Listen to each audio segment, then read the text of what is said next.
나는 인간 존재의 출발점이자 가장 오래된 철학적 물음이다. 나는 무엇인가? 나는 어디서 왔는가? 나는 홀로 존재할 수 있는가? 이 주제를 둘러싼 어록들을 서양 사상가들의 언어를 통해 살펴본다. 자아의 본질, 고독, 자기 책임, 자기 인식, 그리고 자기 존중에 이르는 여러 층위를 순서대로 짚어나간다. 나라는 주제와 함께 자주 거론되는 말들이 있다. 자아, 자기 인식, 고독, 자기 책임, 자기 존중, 실존, 정체성. 이 단어들은 각각 나라는 개념의 서로 다른 측면을 가리킨다. 자아는 나의 내적 실체를, 고독은 나의 존재 방식을, 자기 책임은 나와 세계의 관계를, 자기 인식과 자기 존중은 나를 대하는 태도를 각각 정의한다. 이 층위들을 하나씩 따라가면 나라는 개념이 얼마나 넓은 사유의 지형을 품고 있는지 드러난다. 파스칼은 팡세에서 이렇게 물었다. 나란 무엇인가? 어떤 사람이 창가에 기대서서 지나가는 사람을 바라보고 있는데 내가 지나간다고 한다면 그는 나를 만나기 위해서 거기 있었다고 말할 수 있을까? 아니다. 왜 그러냐 하면 그는 바로 나에 관한 생각을 하고 있는 것이 아니니까. 그러나 어떤 사람을 그 아름다운 까닭으로 해서 사랑하는 사람은 그 사람을 사랑한다고 말할 수 있을까? 아니다. 왜 그러냐 하면 천년두가 그 사람을 죽이지 않고 아름다움만을 빼앗아 갔다고 한다면 그는 벌써 사랑한다고 말할 수 없을 것이다. 그렇다면 이 나라고 하는 사람은 대체 어디에 있는가? 그것이 신체 속에 있는 것도 아니겠고 혼 속에 있는 것도 아니라고 한다면 또 그러한 성질들은 소멸할 수도 있으니까 나의 본질을 이루는 것이 아니지만 그러나 그러한 성질로 해서가 아니라 사람이 어째서 신체나 혼을 사랑할 수 있을까? 그렇지 않으면 우리들은 어떤 사람의 혼의 실체는 거기에 어떤 성질이 있는지 간에 그것을 따로 두고 추상적으로 사랑한다고 하는 말인가? 그런 것은 할 수도 없으며 또 당치도 않은 것이다. 그러고 보면 우리들은 결국 그 사람 자신을 사랑하고 있는 게 아니라 다만 그 사람의 성질을 사랑하고 있는데 지나지 않는다. 파스칼의 이 물음은 단순한 수사가 아니다.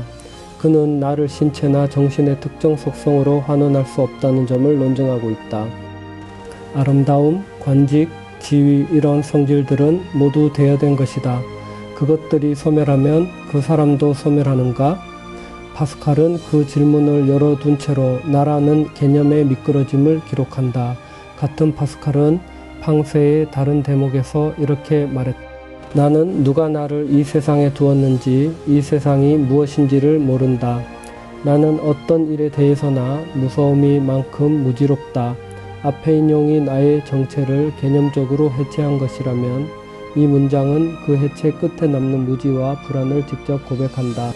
기원을 모른다는 것, 그리고 무지하다는 것을 두려움의 감각과 결부시키는 방식은 파스칼 사유의 특징적 구조다.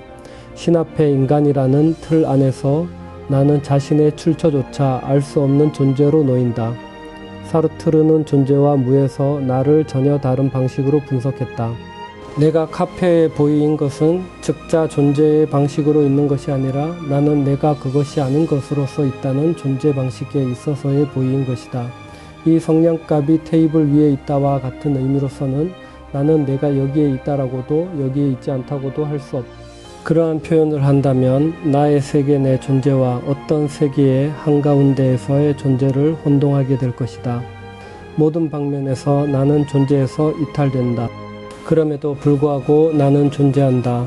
사르트르가 구분하는 것은 즉자 존재, 즉 사물처럼 고정된 존재 방식과 대자 존재, 즉 항상 자신을 초과하며 이탈하는 인간 존재 방식이다. 성냥갑은 테이블 위에 그냥 있다. 그러나 카페에 보인 나는 그 역할에 완전히 고정되지 않는다. 나는 언제나 그 역할이 아닌 것으로서 존재하며 이 이탈 가능성이 인간 존재의 본질적 구조다. 파스칼이 나의 실체를 물었다면 사르트르는 그 실체의 부재 자체를 인간 존재의 조건으로 제시한다. 로렌스는 아롱의 지팡이에서 고독을 다른 각도로 정의했다. 인간이 단일, 개성적인 영혼인 이상 인간은 홀로 있는 것이다. 내가 나이며 다만 내가 나이며 내가 나인 한 나는 필연적으로 영구히 혼자인 것이다. 이것을 알고 이것을 인정하며 그것을 자기 인식의 기본으로 해서 살아가는 것이 내 최대의 행복이다. 여기서 고독은 결핍이 아니다. 로렌스에게 고독은 나의 단일성, 즉 다른 누구와도 동일할 수 없는 개성의 필연적 귀결이다. 나는 나라는 동어 반복적 구조가 여기서는 고독의 논리적 근거가 된다. 그리고 그 고독을 회피하지 않고 자기 인식의 기반으로 삼는 것이 로렌스가 말하는 행복의 조건이다. 그러나 고독을 견디기 어렵다는 목소리도 있다. 에아톤에서 인용된 이 문장이 그것이다. 나는 이 세상의 한가운데서 많은 사람들의 그 틈새에서 홀로 있을 수는 없다.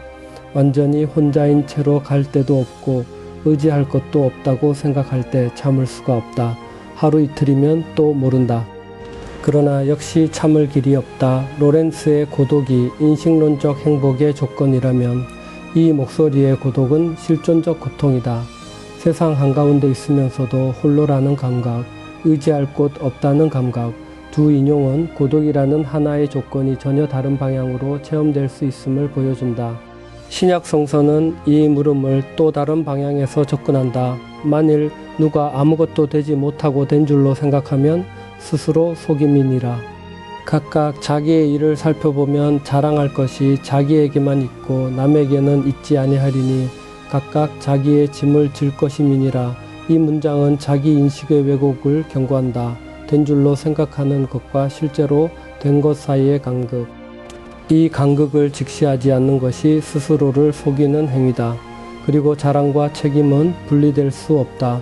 자기의 자랑이 자기에게만 있다는 말은 자기의 짐도 자기에게만 있다는 말과 구조적으로 연결된다. 나폴레옹은 이 구조를 패배의 언어로 표현했다. 나의 실패와 몰락에 대해서 책망할 사람은 나 자신 이외에는 아무도 없다. 내가 내 자신의 최대의 적이며 나 자신의 비참한 운명의 원인이었던 것이다. 이것은 정복자의 고백이다. 외부의 적이 아니라 내부의 적, 즉 자기 자신이 몰락의 원인이라는 인식은 자기 책임 사상의 가장 극적인 형태다. 신약 성서가 짐을 지라고 명령한다면 나폴레옹은 그 짐을 진 자의 결말을 증언한다. 가제트는 돈키호테론에서 나와 상황의 관계를 이렇게 정식화했다.